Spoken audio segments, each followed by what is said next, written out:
A Danish company called Zenvo has just released their second hypercar in the world called the Aurora. And yes, you have guessed it right. Today I'll be telling you more about this hypercar. I'm Junior and you're watching Junior on Cars.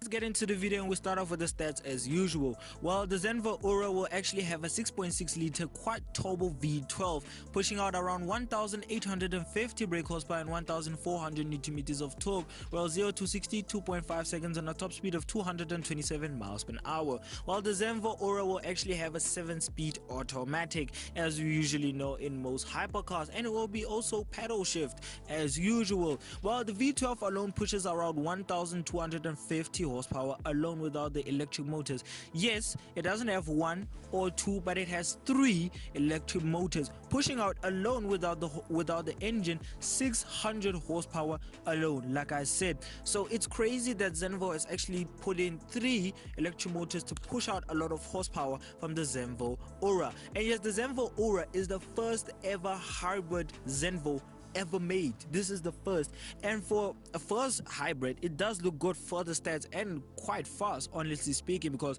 like I said, the 0 to 60 time is 2.5 seconds. It's very impressive. It's very impressive. And the Zenvo will actually have 2 models. Yes, you can have the Tur or you can have the Agil. Well, the Agil I think is much more of the hardcore version of the Tur, but with a different name, but much more better, because as you can see on the pictures, the Agil actually has a bigger wing. Yes, the normal wing that you get in most at Zenvos, such as the TSRS. Yes, you know that wing that moves around when you corner, and it moves with you to push the gravity and the downforce with the car, so the downforce doesn't lag, and also helps as a brake, because as you put it on emergency brake, it actually pushes forwards to give you much more of braking region. So yes, it does help a lot, that wing, and it does quite look cool, because if you move the steering wheel, the wing actually moves with the car, so it's quite cool. It actually moves with the steering wheel. It's quite cool for a car like that. Well, the V12 in the Zenvo Aurora will be the most powerful V12 engine ever fitted to a road car. Yes, I know most companies do say that, but Zenvo is true, because this V12 is quite impressive. It is really quite impressive, because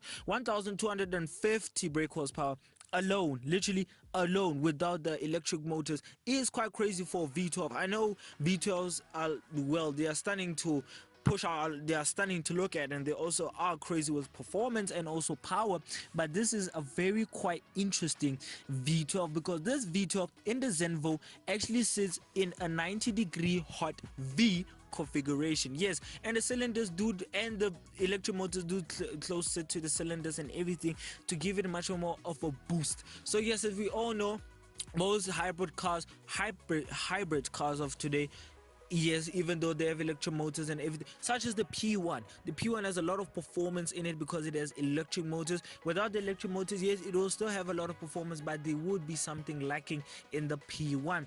So Zenvo actually wanted to solve that problem by closing every single gap that is possible. And besides that, honestly speaking, let's leave the stats and let's jump into the exterior of the Zenvo Aurora. Well, the Zenvo Aurora, in whatever version you choose, it is going to be quite different, because the Tur looks much more, you know, profound and much more better and much more good looking and handsome. Well, the Agil looks much more aggressive and much more road, not even road, it shouldn't be even road legal, because the way it looks, it's super track made. Like, you can tell this is a track car. So I wouldn't be surprised if the suspension in the Zenvo Aurora would be terrible, because as we all know, you know, hypercars of today, most of them, they do go with a lot of racing suspension and everything else, even though most companies do compromise to, you know, make it comfort and everything. We know it doesn't work, even if they try, such as the Valkyrie. Yes, the Valkyrie is a road legal car, and yes, you can drive it on the road, but I don't think it actually is a good daily car, because the brakes do make a noise, the cabin is always loud because of the brakes, and also the engine, and also I can assume also the seats are very uncomfortable.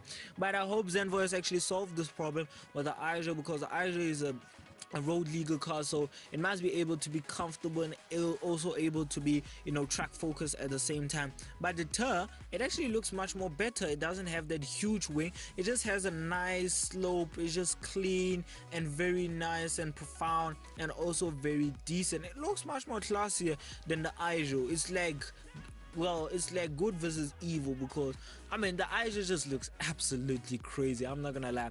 If Shmi is actually gonna buy this, I wouldn't be really surprised, because Shmi always collects a lot of Zenvos, because Zenvo only has two cars in productions, which is this, the Aijo, and also the Tur, and also the TSRS, which he has in a very stupid purple color. But besides that, honestly speaking, the Tur and the Aijo, they are very different. I can also assume that the difference of driving is also going to be huge. I mean, the gap must be big between the Aijo and also the Tur, because the Aijo, you can tell that is really meant for the track, and also the Tur is just meant to be, subtle and everything. Well, I cannot say how much the price tag is going to be, but I can assume that the price tag is going to be higher than $1.6 million, or maybe it can be around 1.2 million euros. We will see when Zenvo has actually released a proper price tag. Well, besides that, like I said, let me stick to the Aijo first, then I'll go to the Tur. But the Aijo, honestly speaking, I love the wing. I love how cool it makes it look, and also it has those 4 quad pipes, which makes it look much more better, much more cool, and much more sportier. And also I do like the back end. Also, it looks much more nicer and also much more cooler. And like I said, also it does look aggressive from every single corner. You can tell that this car, like I said, is track made and is track ready for any single road. Actually, I mean, every single track that you throw it for.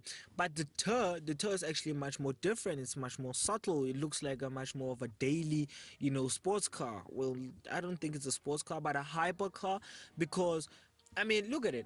Just look at it. I mean, you can tell there's a big difference between the Aijo and the Tur. Also, you can tell, I mean, you'll be also able to tell by the driving skills, and I mean the driving and also everything else must be very, very different, because I can tell by the Tur's cabin, which I'll be going into a little bit later. And if you don't know, both of them, yes, they have butterfly doors. Yes, they have dihedral doors, as they call it. They're called dihedral doors. Yes, they have dihedral doors, which is quite cool, because I mean Zenvos, the old Zenvo actually had just normal doors, but the Zenvo Aura actually has dihedral doors, which is quite cool. I mean, if you have a hypercar, I mean, you're supposed to have dihedral doors. It's the law, literally. But besides that, let's jump into the cabin. Well, the cabin of the Zenvo Aura just looks much more profound. Well, like I said, there's a difference between the Tur and the Aijo, but the Tur just looks much more profound, much more normal, much more comfortable as well. The Aijo is not bad. It is cool. It also does look a little bit better, but it's not as close as the Tur, honestly speaking, because I can assume in the Aijo you're gonna have a lot of Alcantara and all of those stuff, and also in the Tur you're gonna have lots of options. You can have leather, you can have Alcantara, or just different kinds of material that you want in your car. But like I said in all my videos, all of these people who buy these cars have ridiculous options, such as Shmi. Well, Shmi, have you seen his Zenvo, the color? He literally went for purple dark. Well, I don't know what kind of color they call it from the factory, but it's purple dark. Same as people who call brown orange, which we don't know why is it called orange when it's brown. But besides that, honestly speaking, we're expecting a much more better looking cabin, much more comfortable cabin, and also there must be silencers every single way inside the cabin, that the road noise and the tire noise shouldn't disturb you from, it must disconnect you from every single else, even though it is a hypercar with tons of power laying on your foot, literally on your right foot. But besides that, honestly speaking, overall, the Zenvo Aura doesn't look so bad. I mean, I love the design that Zenvo went for. The designers at Zenvo must be just like the designers at Gordon Marie. They just know how to design a car. It looks very cool. Yes, Zenvo hasn't been a perfect company. Well, as we all know, when the first car was actually produced, when it was actually landed to Top Gear, it blew up a couple times. The turbos actually spun out a lot of times. Well, Zenvo actually took the car back, and actually after years and years of working and solving all those misfires, they actually produce a car that is proper performance with proper crazy stuff. And Shmi's one actually spits flames, so it's much more cool. And most Zenvos that I've seen on videos, they actually do spit flames. So I thought actually Shmi went for aftermarket exhaust, but actually it's a factory exhaust that actually spits a lot of flame, which is quite nice, because it means that it doesn't have a freaking soft limiter. So yes, you can smash the throttle and you'll be getting a lot of good V12 noise out of the Aura. So besides the overall, like I said, I'm gonna start rating my cars, the cars from now on. And let's start off with the Agil. Well, the Agil, honestly speaking, I'm gonna rate it, I'm not gonna lie, I rated an 8.5 out of 10 because I love the design, I love the wing, I love everything about it. But there's nothing else I can tell that is wrong. But I do know that maybe there is something catchy about it. Maybe the steering is not comfortable. I mean, the steering is not nice. It doesn't respond. Maybe the suspension is bad and everything. But for now, it's a 8.5, 8.10 because it is very good. I mean, it looks gorgeous. This is a trophy car if you're one of those billionaires who spend their money on buying hypercars and you don't drive them. You just let them sit on your yacht or your expensive house in your underground garage.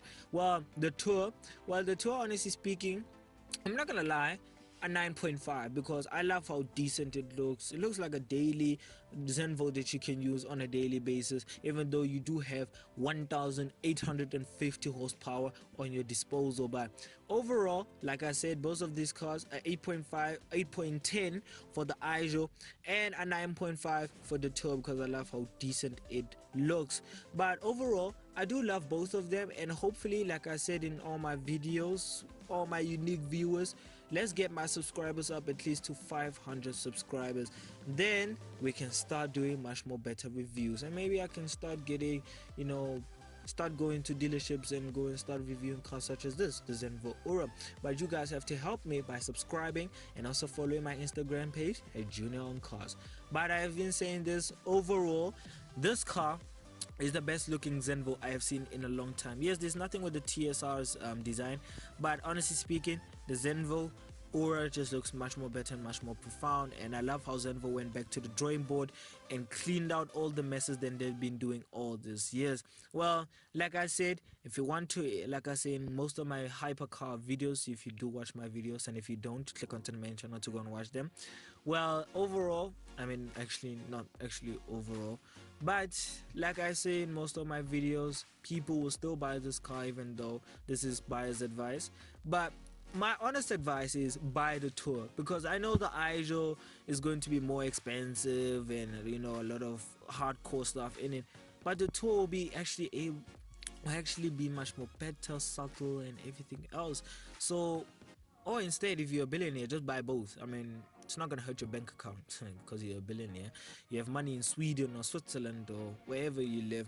But honestly speaking, buy these cars. If you're watching this and you're a billionaire or millionaire from England or wherever you live, buy this cars, because this is the most this is going to be a limited run car, as we all know from most hypercars that have this much performance. It's going to be limited edition cars. And if you're watching this video and you're a billionaire or a millionaire, go get your orders in, because this car will be sold out before the month ends, I'm telling you.